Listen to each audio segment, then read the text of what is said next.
All right. Hey again, Honors Chemistry. So now we're going to move to another topic. And we're going to start with this question of how do we know the formula for water? So I've asked this question before. A lot of us will go, oh, it's H2O. But again, I'm going to ask that question and challenge you to how do we know? How can you explain that water is H2O? How do we know it's not O2H? Or how do we know it's not H4O7? How do we know? So we're going to see a little video. We'll call it a demo. And we're going to see something known as a Hofmann electrolysis apparatus. And so what electrolysis does is do something known as separate a compound. So electrolysis can be used to separate a compound. It is not the type of separation that we've talked about before. We've talked about physical separation. So distillation can physically separate two liquids based off of their boiling points. Make sure you're writing this definition down, by the way. And filtration could separate substances based off of their size, and decanting could be separating substances based off of their density. And that's a physical separation. But electrolysis can be used to separate a compound chemically. This is a chemical separation. So it taps into some chemical properties. So water, as we are guessing, is H2O. So I have H and O in there. Those are two different elements, hydrogen and oxygen.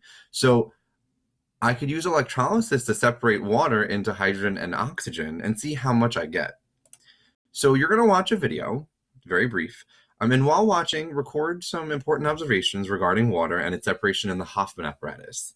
What are the ratios that we're seeing of hydrogen and oxygen? And then make a note here. Do you see how we have the blue water and then you have like the white empty, it looks like empty space?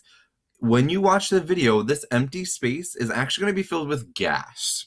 And I want you to notice the different layers, or how long or short or how much is in each separate container. And you're going to notice something, the ratio of how much one is to the other.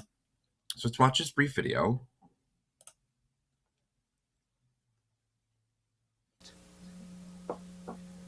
Let us try to take a well-known material and break it into its elementary constituents. We can sort water into two substances with an electrical current. The current enters the base of one tube and leaves by the other.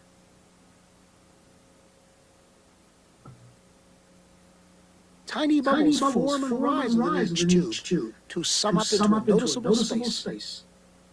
So again, making a note here, this is not boiling, because I'm not putting this on a hot plate and changing the, I didn't change the temperature of the water actually.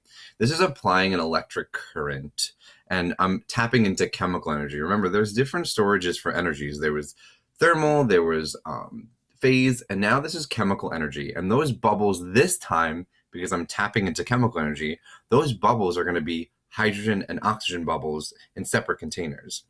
And so he mentioned in the video that you're seeing some space form at the top. This space is filled with gas.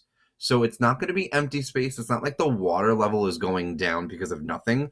The reason why the water level is going to be going down is because it's filling up with gas. So make a note of that. Hydrogen on the left. Oxygen on the right. It's filling up with hydrogen gas and oxygen gas separately. Note the proportions of the two gas volumes.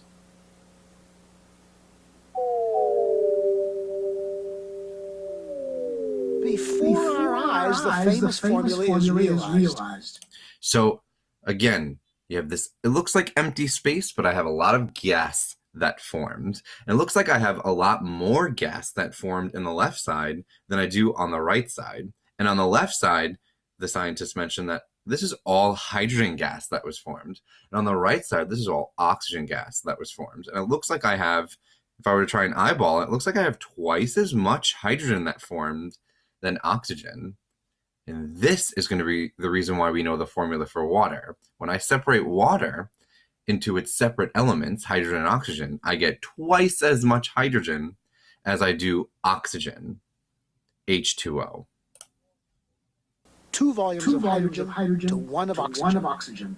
H2O. Something internal must be behind this simplicity. We did nothing to build in a simple ratio.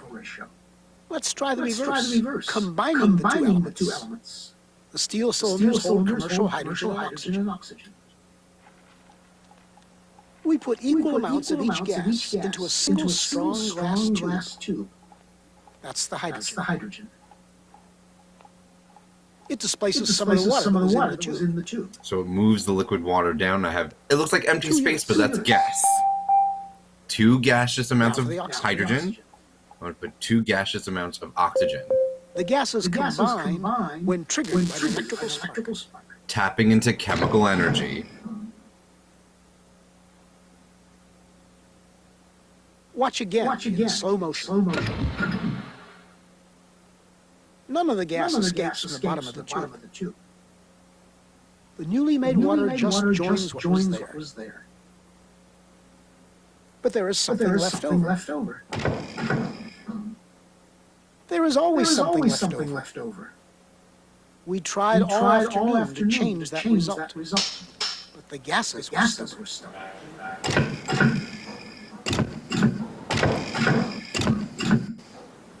Two hydrogens can take up one oxygen, but no more. One oxygen is left over.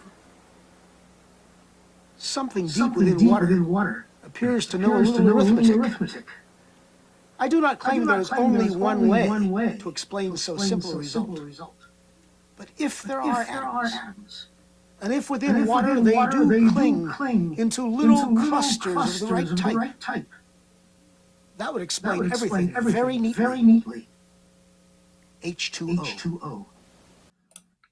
So, what happened? We had this Hoffman apparatus and we did electrolysis. And when I separated water, I got twice as much hydrogen as I did oxygen. And even when I saw it and I tried to combine them together, I had 2 hydrogens and 2 oxygens. Only 1 oxygen would combine with the 2 hydrogens. I always needed 2 hydrogens for every 1 oxygen. So both gases were at the same temperature and pressure. Make sure you're recording this down. So what happened in the Hoffman apparatus? Both were at the same temperature and pressure. It's a note. Separated and reacted in a 2-to-1 volume ratio. Twice as much hydrogen for every 1 oxygen. 2 volumes of hydrogen for every 1 volume of oxygen. This is going to be very important for our next worksheet. That I could combine in volume ratios if pressure and temperature is kept the same. So now we're going to move over to worksheet number 2. We learned that the pressure of a gas is proportional to the Kelvin temperature of a gas when the volume and the number of particles is held constant. And now that we saw as our graphs where it was just pressure versus temperature, directly proportional. If I increase pressure, I increase temperature, and so on and so forth. And there was a big note because some people were confused, like, what? If I had more particles, this would happen. If I had this to the volume, this would happen.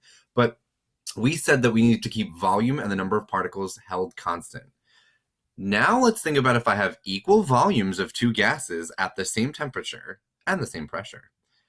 What is reasonable to conclude about the number of gas particles in each container if the pressure and temperature is the same in both of them? Notice how both of them have the same volume, same pressure, and same temperature. What can we say about the number of particles then? We are going to write down that it's the same. So write this in your notebook. Equal pressure and temperature means equal volume, thus equal number of particles. Avogadro reached the same conclusion building on the work of Gay-Lussac, who noted that gases at the same temperature and pressure reacted in simple integer volume ratios. His hypothesis made it possible to deduce that formulas of compounds form when these gases react. You've seen evidence that 2 volumes of hydrogen gas react with 1 volume of oxygen gas to produce water. The conclusion that 2 molecules of hydrogen combine with 1 molecule of oxygen to form water works only if we assume that each volume of gas contains the same number of particles. This is going to be huge. Make sure you write this down.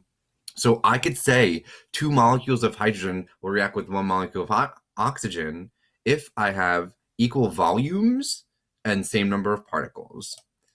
So let's move on to number 2 in worksheet number 2 to get this idea.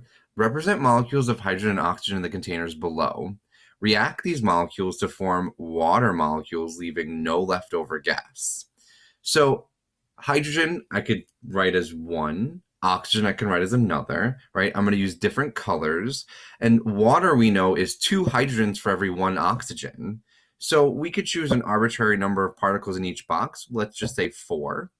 And eventually we're going to answer the question, what do the H, O, and 2 in the chemical formula tell us about the composition of water? So let's make sure you record this answer on your worksheet. So I'm using 4 as like the special number. It doesn't matter. Does not matter. But remember, if we have the same pressure, same temperature, same volume, I'm going to have the same number of particles. So all of these boxes should have the same number of particles, but they're different particles. So I have hydrogen. I drew 4 particles in one. Each box is going to have 4 particles, right? I'm using 2 volumes of hydrogen and 1 volume of oxygen, and I will get 1 volume of water. And notice how many particles of water there are. 4 particles of water. What do the H, O, and 2 in the chemical formula tell us about the composition of water? It looks a little bit yellow here, but it says the H and the O represent atoms of hydrogen and oxygen. The 2 indicates that 2 atoms of hydrogen combine with 1 atom of oxygen. So again, just to go back with our notes here, if I have the same pressure, the same temperature, the same volume, I should have the same number of particles. And that's what we're going to do in worksheet number 2.